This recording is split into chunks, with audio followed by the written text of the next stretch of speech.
Hola muchachos, soy el profesor Cristian y hoy día vamos a revisar la técnica de ajuste empírico para el diseño de controladores PID.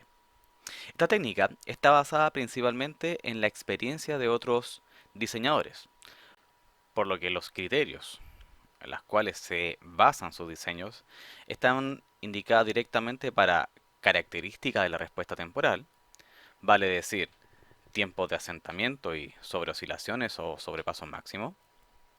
Entonces aquí vamos a colocar característica de la respuesta temporal, que como dijimos sería el MP o sobrepaso máximo, y el tiempo de asentamiento.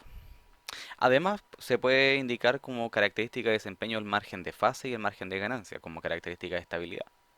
Entonces aquí vamos a colocar margen de fase y margen de ganancia.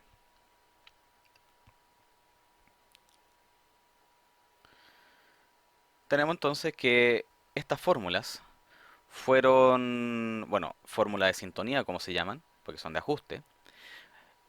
Estas primeras fórmulas fueron diseñadas por los investigadores de apellido Ziegler y Nichols en el año 1942 aproximadamente.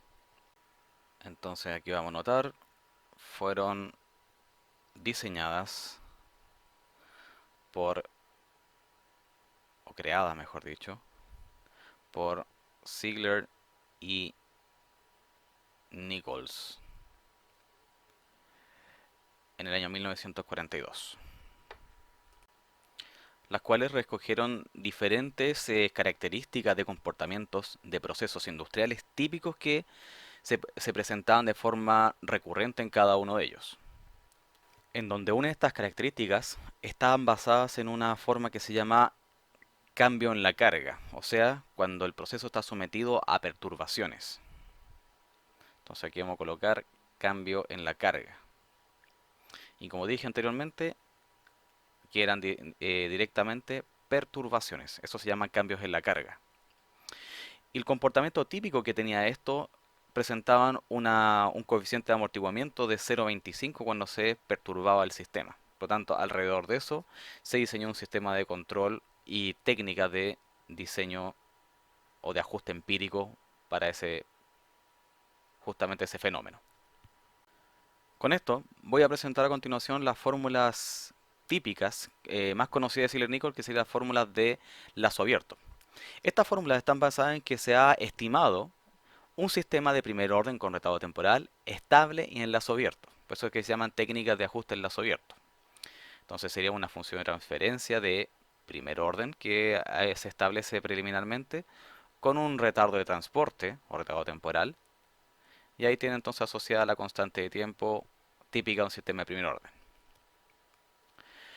La tabla de fórmulas que está establecida, a partir de esto, cada parámetro de control, tanto KC, TI y TD, se obtiene a partir de las características del proceso. Si ustedes ahí, como pueden observar, cada una de los parámetros se estiman a partir de las características del proceso, que sería la constante de tiempo, la ganancia y el tiempo de retardo, con una cierta ponderación como se observa ahí en la tabla. Con esto se pueden destacar dos hechos. El primero es que esta tabla está diseñada para un sistema de primer orden con retardo. Por lo tanto, si fuera de orden superior o no tuviera retardo, no se puede utilizar. En algunos otros casos, y ese sería el segundo hecho, se puede utilizar con un sistema de primer orden, pero y si no tiene retardo, habría que agregarle un arbitrario, que sería lo más de un 10% de la constante de tiempo. A continuación, vamos a revisar la siguiente técnica, que sería la técnica de Ziegler-Nichols de lazo cerrado, la cual está basada para sistemas de orden superior, segundo orden para arriba. Se estima entonces una ganancia que se llama ganancia crítica y un periodo que se llama el periodo crítico a través de un sistema de lazo cerrado, utilizando un control proporcional para este efecto, en donde, para obtener estos parámetros, se tiene que tener el sistema críticamente estable. Entonces aquí vamos a colocar críticamente estable. Y para tal efecto, para lograr eso, el margen de fase y el margen de ganancia tienen que cumplir los siguientes criterios. Un sistema es críticamente estable cuando el margen de ganancia, aquí lo voy a colocar, el margen de ganancia es igual a 1 y el margen de fase es igual a 0 grados. O sea, tenemos que llevar el sistema a que sea críticamente estable. Y a partir de esto, se puede establecer entonces una tabla de diseño justamente con esta ganancia crítica y este periodo crítico como se puede observar aquí. Con esto, existen dos formas en las cuales se pueden obtener tanto la ganancia crítica y el periodo crítico, utilizando entonces el margen de fase y margen de ganancia para tal efecto. Veamos entonces. La primera forma sería utilizando el modelo del proceso. Entonces aquí con el modelo del proceso. Utilizando directamente entonces la función de transferencia del lazo. Entonces aquí vamos a colocar primero que obviamente tiene que ser doble superior. Y para tal efecto, como es margen de fase y margen de ganancia, utilizamos directamente la función de transferencia del lazo, que va a ser equivalente al proceso, porque va a ser en función del proceso solamente. Llevamos este sistema entonces al dominio de la frecuencia y utilizamos principalmente el margen de ganancia, en donde primero determinamos una frecuencia de cruce de fase para cuando la fase del sistema llega a menos 180 grados. Al determinar entonces con la fase del sistema esa frecuencia de cruce de fase, esta frecuencia de cruce de fase sería la frecuencia angular crítica, ¿ya? Que como es angular sería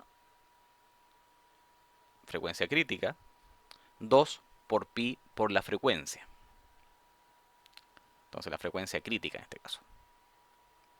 En donde a partir de esto el periodo crítico que quiero determinar sería de la siguiente manera, en la cual estaríamos indicando como periodo crítico es igual a 1 partido la frecuencia crítica, de la misma forma como se determina la frecuencia en hertz o el periodo en segundos en cualquier señal sinusoidal.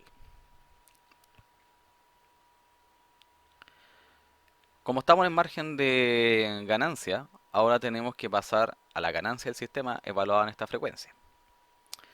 Por lo tanto, tenemos que, para que el sistema sea críticamente estable, el margen de ganancia tenía que ser igual a 1. Y eso significa que 1 sobre la ganancia del sistema evaluada a la frecuencia de cruce de fase tiene que ser igual a 1. Por lo que esto implica que la ganancia evaluada en esta frecuencia tiene que ser igual a 1. Entonces, vamos a la evaluación, dice que entonces esta ganancia evaluada entonces en la frecuencia de cruce de fase.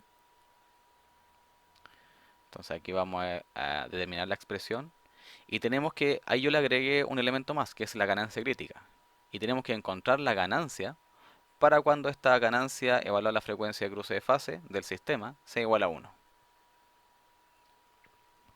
Entonces aquí despejamos esa ganancia crítica para cuando se logre eso, que sería 1 partido la ganancia del proceso evaluar la frecuencia de cruce de fase. La última forma está basada en aspectos directamente experimentales, por lo que se obtiene directamente el proceso con un experimento, tanto la ganancia crítica y el periodo crítico para estimar los controladores. O sea, en este caso sería sin el modelo del proceso. Entonces vamos a colocar sin el modelo. ¿Qué se realiza de forma experimental? Se coloca un controlador proporcional y se aumenta el valor de la ganancia de este controlador hasta que la respuesta describa una oscilación sostenida. O sea, voy variando la ganancia proporcional hasta que esa ganancia, que le vamos a llamar ganancia crítica, haga que el sistema sea críticamente estable y describa una oscilación sostenida. Entonces esa ganancia es la que vamos a utilizar. Y el periodo crítico se obtiene entonces a partir de la oscilación que da resultante, donde sería la ondulación completa, la duración de esta ondulación completa sería el periodo crítico a considerar para el diseño de los controladores.